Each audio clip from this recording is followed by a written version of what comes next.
Hi, welcome to another video from Boise Cylinder Head Services. I'm Derek, technician here.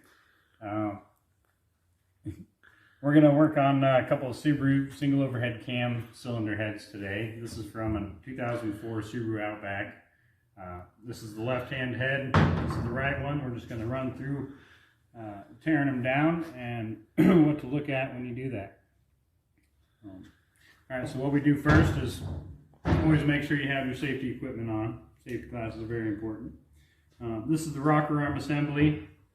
These heads, we're going to remove those first, and then we're going to remove the cap assembly off the top of the head on both cylinder heads. That'll give us a chance to look at the cam and see if the cam bearing journals are still in good shape. If they are, we'll continue on and pull out the valve springs and retainers, checking the guides and the valves at the same time there. So yeah, let's get into this. Use an air tool to pull the rocker arm assemblies off.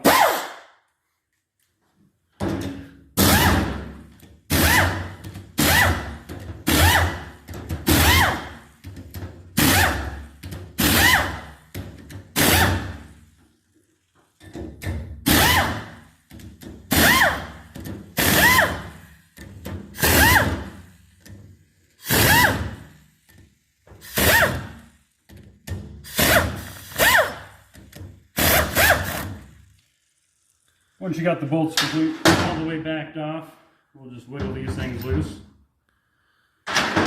This is the part that contacts the cam, and on the other side here, this is the point that contacts the valve. As the cam rotates, it'll push up against this, which will open the valve. That's for the intake side. This is for the exhaust side. Same thing. That touches the cam. This touches the valves. And then you can kind of see the contact points on the cam. You want to make sure that there's no damage there, no grooves or lines or marks that just aren't smooth, because it'll cause friction and destroy the cam.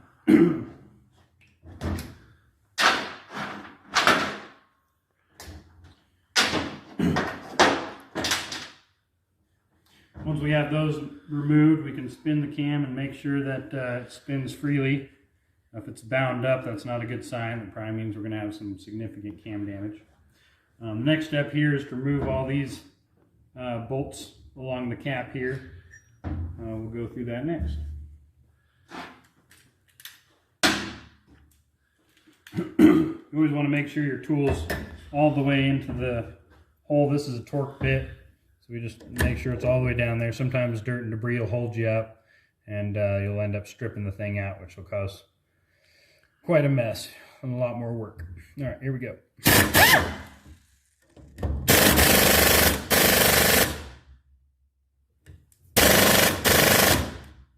tough one.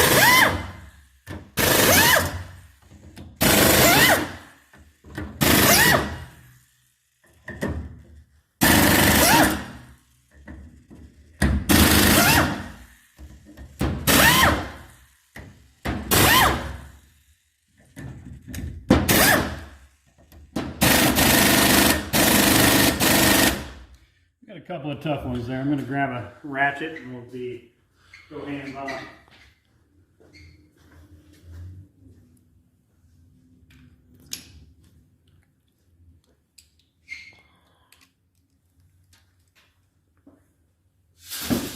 Get a basket to hold all our bolts here. We'll have to tip this thing on its side and break those ones free.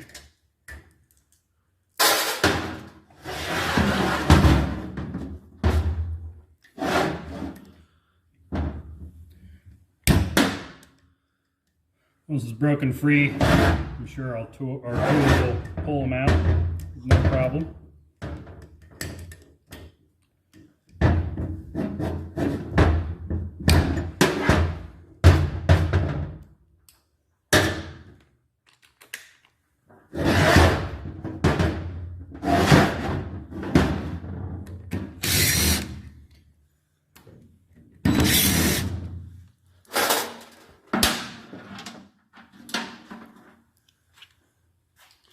Next part is the Allen bolts. There's 8 of them per head here.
Alright, then we'll put those in our basket so we keep all our bits and pieces together.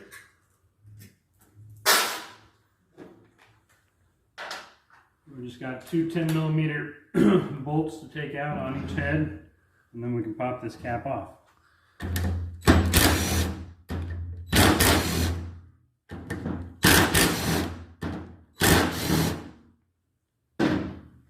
These have a little valve cover washer seal on there that needs replaced. They get really crispy. Prevents a little bit of an oil leak right at the front of the cylinder head. We'll pull those off, toss them with the rest of our bolts.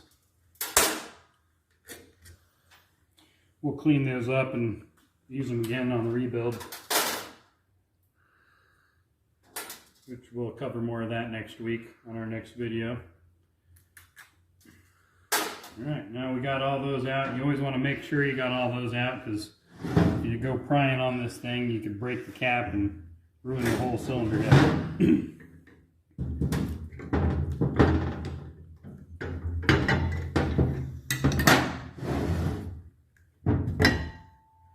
Here's our cam cap. We got a couple of cam plugs, cam seals. Take those out. We won't reuse those. We can look right here at our bearing surfaces.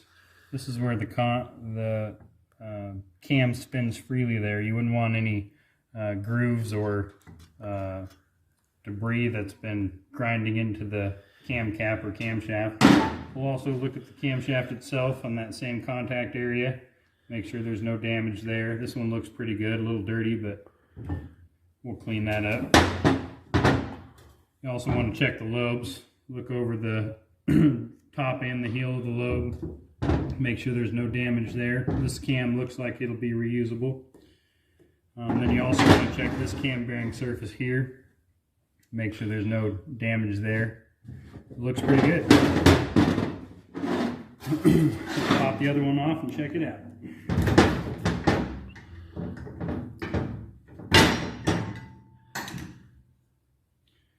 Again, you can see that it's nice and clean there. There's no grooves, no damage. The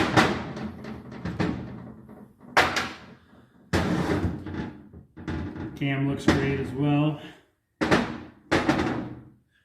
And so does the bottom part of the cam bearing surface.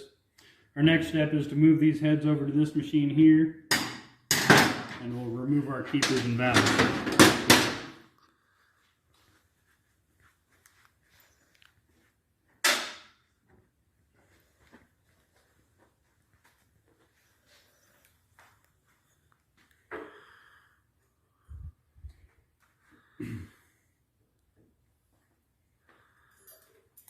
Slide these 2 little pins in here. This will keep the cylinder head in the same position. This table here floats. It's an air float machine, and we can just use this to compress down our spring. This right here will go on our retainer. Be able to compress that. Then we'll use our little hammer here to tap on the valve to dislodge the keepers from the retainer. Once we do that, we can use a magnet to catch these keepers. We always pay critical attention to these keepers, because if you lose one, you'll have to replace it, and that takes time that we don't want to waste. I'm just going to go through the rest of these and pop them all out.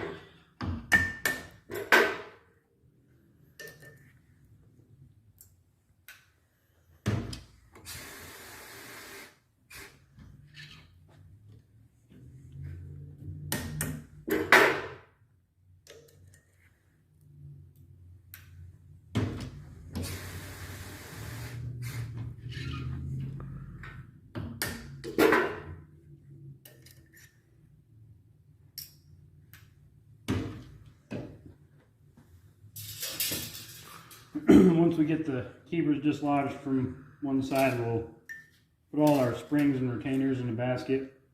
The retainer here, these keepers go into the retainer here, and once they're pressed up against this valve, the keepers will lock into this groove over here. You can see the valve has a groove right here. And so once those keepers are locked into place,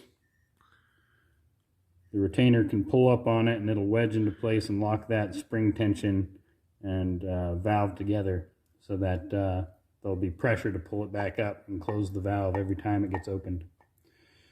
But we will keep all those in order, organize them out so we don't lose any. We'll test all these things and use them for the rebuild if they pass those tests. Next, I'm going to pop out these valves and keep them in the same basket with everything else there. The springs and the retainer.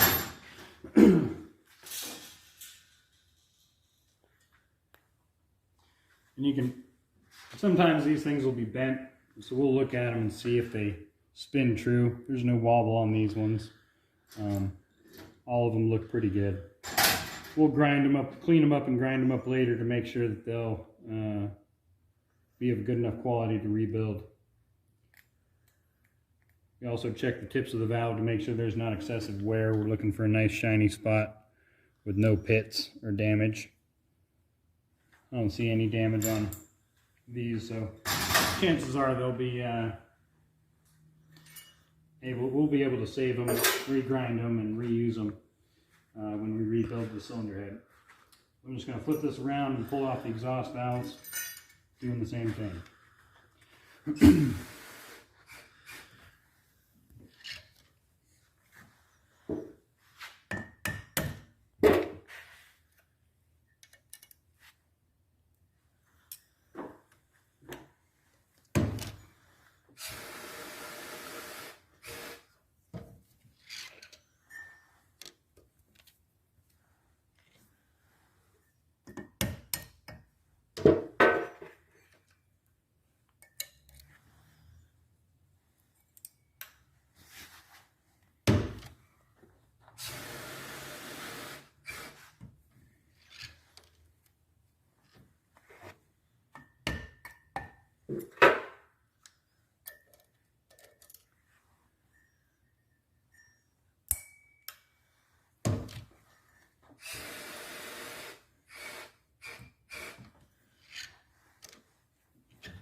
Alrighty, we'll put these springs in with the other ones. Pop these valves out as well.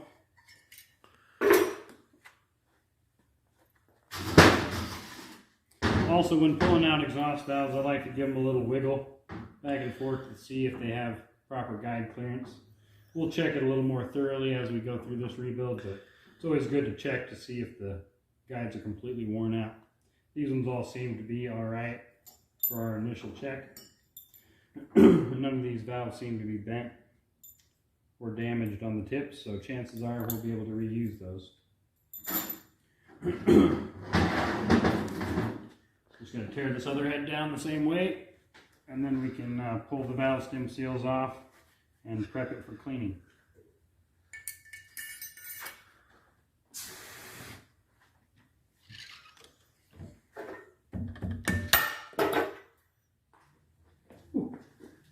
You almost had a keeper pop off and fly away there. That's not good. We want to keep all our keepers in order.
All the guides seem to be alright on this one as well. Check that out a little more later on down the road. See if they need replaced.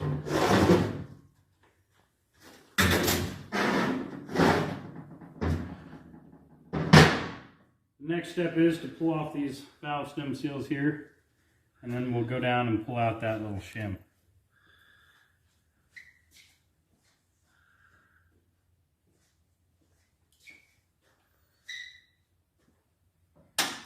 These seals we can take off with a little plier, twist back and forth, pop them out. We'll end up throwing those away because they're over time, about 100,000 miles, these things get kind of crispy and hard. And that'll let oil flow through and go into the combustion chamber or out the exhaust pipe. If the oil's coming in through the intake side, you're going to see smoke out of your tailpipe, and that's one of the tell signs that you need to replace your valve stem seals. So just pop all these off.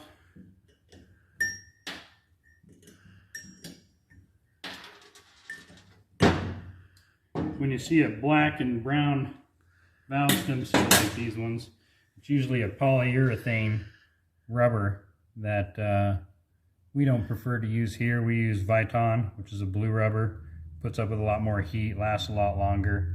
And we sell a lot of those here. They're pretty high quality valve stem seals.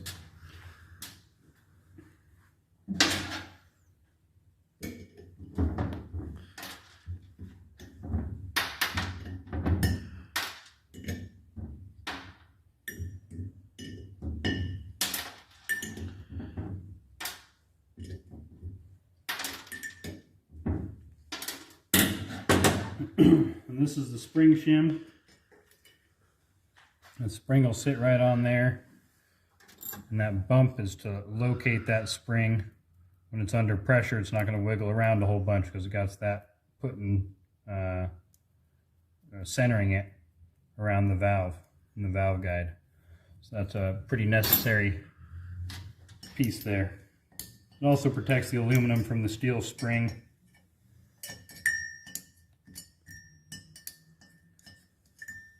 Saves it from getting damaged.